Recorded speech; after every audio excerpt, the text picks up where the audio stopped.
24 घंटे में अपनी ज़िंदगी बदलने का ये 11वां घंटा है, जिसका शीर्षक है अपनी भावनाओं पर काबू रखें।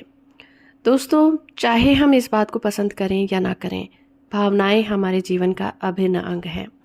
हम उनसे नहीं बच सकते। इच्छा, क्रोध, डर, साहस, ईर्ष्या, सहानुभूति, अफसोस, नफरत, प्रेम और खुशी, इस तरह की भावनाएं सिर्फ ऑस्कर विजेता अभिनेताओं, बच्चों और टीवी कलाकारों के लिए ही सुरक्षित नहीं है। हम सभी इसका अनुभव करते हैं। बहुत पहले अरस्तु ने भावना को परिभाषित करते हुए लिखा था, जो सुख या दुख के साथ जुड़ी हो। इमोशन शब्द लैटिन भाषा के जिस शब्द से उत्पन्न हुआ है, इसका मतलब है चलना। हमारी भावनाएं हमें लगातार चलाती हैं। यह हमें या तो किसी चीज़ की तरफ या फिर उससे दूर ले जाती हैं। कई मामलों में वो हमें अपनी मित्रता या फिर शत्रुता परिवेश से सही तरीके से निपटने के लिए प्रेरित करती हैं। अच्छी दासी लेकिन बुरी मालकिन। अगर जीवन में सिर्फ प्रेम, खुशी और शांति की अनुभूतियां ही महसूस हों तो हमारा जीवन स्वर्ग जैसा होगा। लेकिन हमें ऐसी भावनाओं को भी महसूस करना पड़ता है जिनकी प्रकृति नकारात्मक होती है। कुछ के लिए ये दुर्व्यवस्था का चक्र बन जाता है।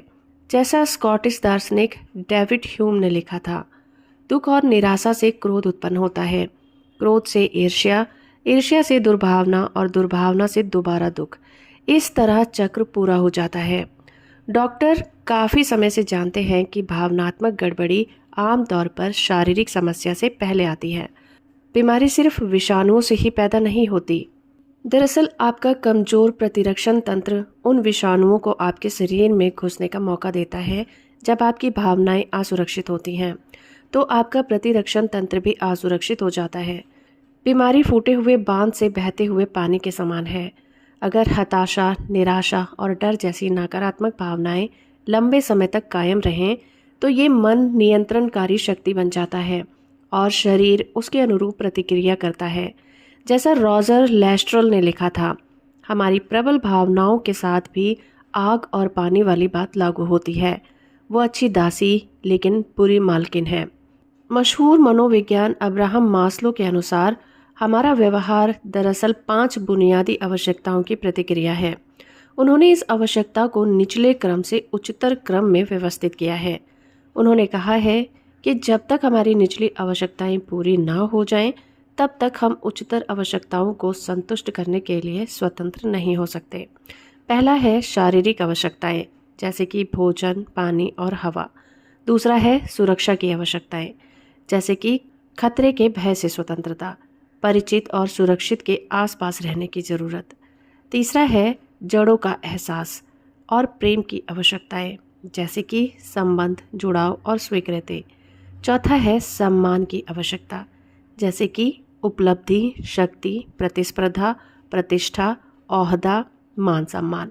और पांचवा और आखिरी है आत्म विस्तारीकरण की आवश्यकता, जैसे कि आत्मसंतुष्टि, भावनाओं की पूर्णता। ज़्यादातर लोग पहले और दूसरे पायदान को पार कर लेते हैं, लेकिन 5वें पायदान तक कभी नहीं पहुंच पाते। ऐसा क्यों होता है? वो तीसरे और चौथे पायदानों में ही उलझकर क्यों रह जाते हैं? वो प्रेम और सम्मान से संबंधित भावनात्मक मुद्दों से जूझते हुए पस्त हो जाते हैं। भावनाओं का असल उद्देश्य जानना महत्वपूर्ण है। भावनाएं ईश्वर ने हमें इसीलिए दी हैं ताकि हम जीवन की संपूर्णता का अनुभव कर सकें। हम सभी संवेदनशीलता और जागरूकता के साथ इस दुनिया में आते हैं, लेकिन दूसरों की सम्मति चाहने की वजह से अपनी भावनाओं को दोबारा सीख लेते हैं। हम उन भावनाओं को नियंत्रित करने और रोकने की पूरी कोशिश करते हैं जिन्हें अच्छा नहीं माना जाता। हमें ये समझना चाहिए कि बहुत सारी भावनाओं का अनुभव करने में कुछ भी गलत नहीं है। यह तो हमारा लक्ष्य होना चाहिए। बहरहाल कई वयस्क बचपन की कुछ विनाशकारी भावनाओं को कभी नहीं छोड़ पाते हैं, जिससे उन्हें बहुत सारी बुरी भावनाएं महसूस करने में रुकावट होती है। आंतरिक उपचार के बारे में सिखाने वाले लोग दमित भावनाएं छोड़ने का महत्व जानते हैं। जब हम किसी अतीत की घटना को मुड़कर देखते हैं और उसमें नया अर्थ जोड़ देते हैं तो सुधार का काम शुरू हो जाता है। कई बार भावना को छोड़ने के लिए हमें उस दर्द भरे अनुभव को परखने की ज़रूरत होती है जिसकी वजह से हमने भावना को दबाया था। उस दर्द को कैसे मिटाया जा सकता है? इसमें आमतौर पर 3 चरण की प्रतिक्रिया शामिल होती है। पहला है, हम दोबारा उस भावना या घटना तक की यात्रा करते हैं। दूसरा ये कि हम ईश्वर के मार्गदर्शन के साथ उस स्मृति को वर्तमान में दोबारा जीते हैं। तीसरा ये कि चेतन मस्तिष्क सच्चाई की नई जागरूकता के साथ उस दबी हुई स्मृति की समीक्षा करता है, जिससे ये हमें आहत नहीं कर पाते। उपचार तभी होता है जब हम नकारात्मक भावनात्मक अनुभवों से कतराना या फिर उसका दमन करने की कोशिश करना छोड़ देंगे।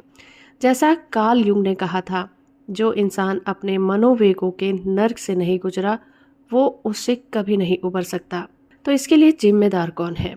कि याद रखना महत्वपूर्ण है कि अपने कामों और प्रतिक्रियाओं के लिए हम खुद जिम्मेदार हैं। कई लोगों के लिए जिंदगी की सबसे विध्वंसक भावना 4 अक्षरों वाला शब्द है, नफरत।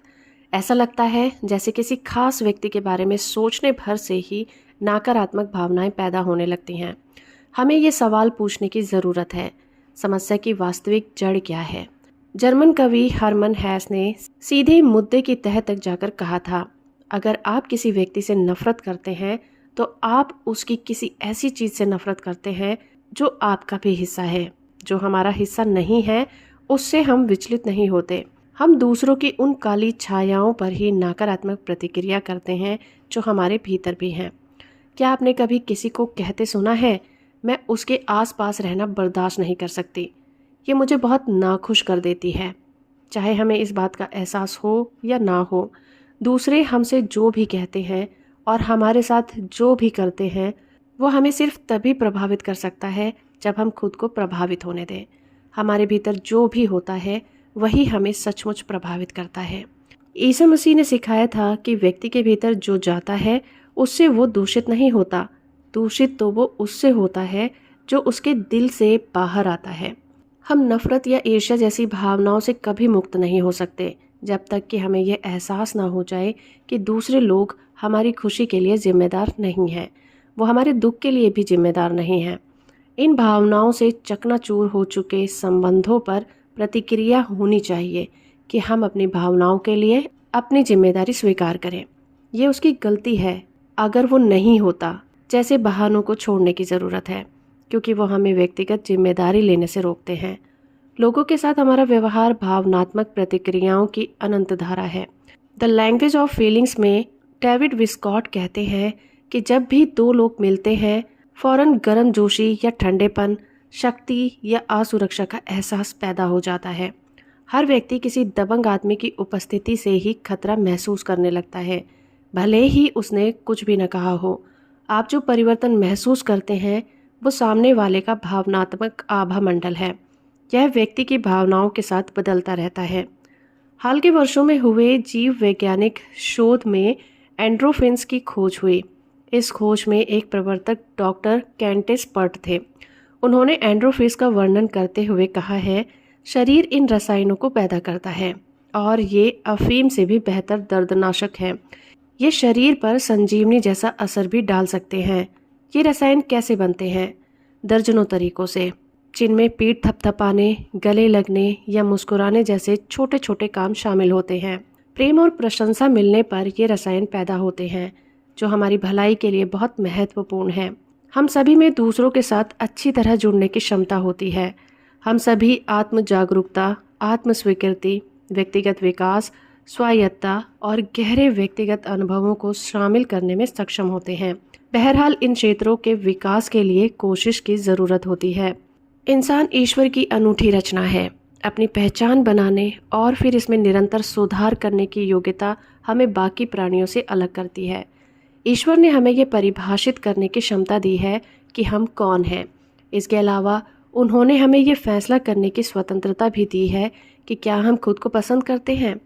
कुछ निश्चित ध्वनियाँ, रंग या छवियाँ हमें अप्रिय लग सकती हैं, लेकिन जब हम खुद को स्वीकार करने से इनकार कर देते हैं तो हम उन अंदरूनी क्षमताओं को विकसित नहीं कर पाते जो ईश्वर ने हमें अच्छी तरह से काम करने के लिए दी हैं।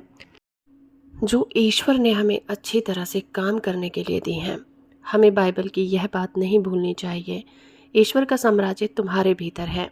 ईसा मसीह हमारे भीतर निवास करते हैं।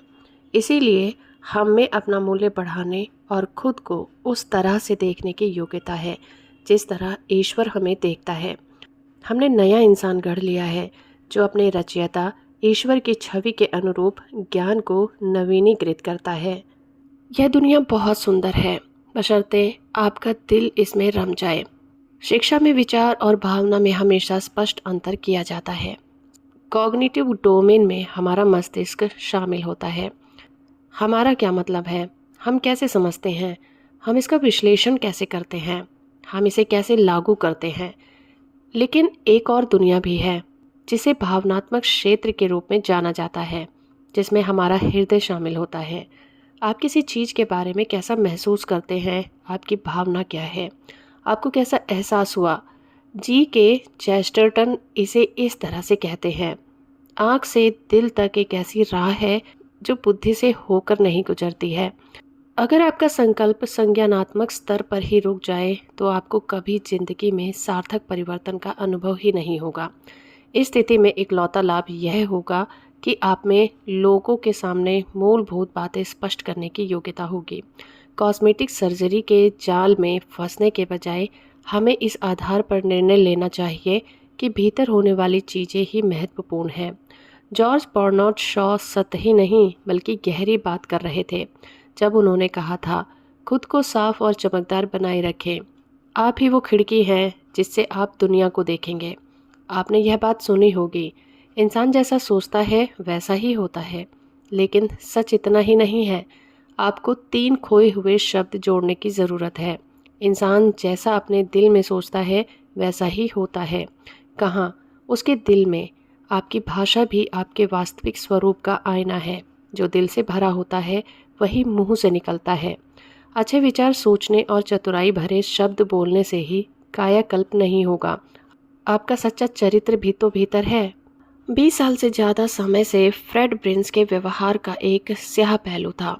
जो लोग उसे अच्छी तरह नहीं जानते थे, उसे पहली नज़र में वो मिलनसार और मेहनती पारिवारिक व्यक्ति लगता, क्योंकि उसमें बुरी आदतें ना के बराबर थी। वो शराब या सिगरेट नहीं पीता था, लेकिन करीबी दोस्तों और परिवार वालों का अनुभव अलग था। फ्रेड की समस्या क्या थी? छोटी छोटी बात पर उसका गुस्सा भड़क जाता था और वो बेकाबू हो जाता था। ऐसा लगता था जैसे अपने गुस्से पर कोई नियंत्रण ही नहीं था। अचानक वो लोगों पर बुरी बुरी बातों के चाबुक बरसाने लग जाता था और अपनी भावनाओं को दबा नहीं पाता था। उसके गुस्से का विस्फोट पहले तो घर पर होता था, लेकिन बाद में ऑफिस या दूरी जगहों पर रहने वालों पर होता था। जब भी उसे कोई बात पसंद नहीं आती। परिवार में उसकी पत्नी और 2 छोटे बच्चे थे। 28 साल की उम्र में ही उसे एहसास हुआ कि उसके गुस्से के विस्फोट परिवार पर अमिट निशान छोड़ रहे हैं और इसकी वजह से उसकी नौकरी भी जा सकती है। फ्रेड ने इस बारे में कुछ करने का फैसला किया। एक सुबह वो जल्दी उठा और आईने में खुद को देखकर बोला, फ्रेड, तुम कभी भी अपना आपा नहीं खोओगे, कभी नहीं। ज़्यादातर लोग हैरान होंगे और हंसेंगे कि इतनी सरल घोषणा गहरी जड़ों वाले व्यवहार को कैसे बदल सकती हैं। बहरहाल, फ्रेड के निर्णय और ज़्यादातर लोगों की सोच में एक बड़ा अंतर था। फ्रेड का संकल्प दिल से निकला था और उसका इरादा पक्का था। उसने कहा, ये ऐसा ही था जैसे मादक पदार्थों की लत वाला कोई व्यक्ति सुधरने की कोशिश करे। जिस पल मुझे पहला संकेत मिलता कि गुस्सा आने वाला है, मैं इसे पहचान लेता और अपनी कसम याद कर लेता था। सच तो ये है कि कुछ समय बाद मैं इन भावनाओं का उत्सुकता से इंतज़ार करता था, ताकि बार बार ये साबित कर सकूं कि मेरा अपने व्यवहार पर नियंत्रण है। बाद में उसकी पत्नी ने उसे गुस्सा दिलाने की कोशिश की। यह देखना चाहती थी कि क्या उसका कायाकल्प वास्तविक है। फ्रेड ने कहा, अब मैं इस पर हंस सकता हूँ क्योंकि मैं पूरी तरह बदल चुका हूँ। फ्रेड ज़्यादातर लोगों से अलग है क्योंकि उसने निर्णय के एक महान पल में अपनी भावनाओं पर काबू पा लिया। फ्रेड ब्रिक्स गुस्से के अपने विस्फोटों पर इसलिए काबू पा सका क्योंकि उसने फैसला कर लिया था। इसके 1 दशक या फिर 1 दिन का भी समय नहीं लगा। यह तो फौरन और स्थायी रूप से हो गया क्योंकि यह संकल्प सबसे प्रबल भावनाओं के सोर्स से निकला था। वो उसके दिल से निकला था। तो दोस्तों, फटाफट उन भावनाओं की सूची बनाएं जो आपको नकारात्मक रूप से प्रभावित करती हैं। सबसे पहले सबसे ज़्यादा नुकसान पहुंचाने वाली भावनाएं चुनें और स्थायी परिवर्तन करने का संकल्प लें। तो 24 घंटे में अपनी ज़िंदगी बदले का ये 11वां घंटा था। उम्मीद करती हूँ ये वीडियो आपको अच्छी लगी होगी। इसके अगले पार्ट के लिए आप हमसे जुड़े रहिए। धन्यवाद।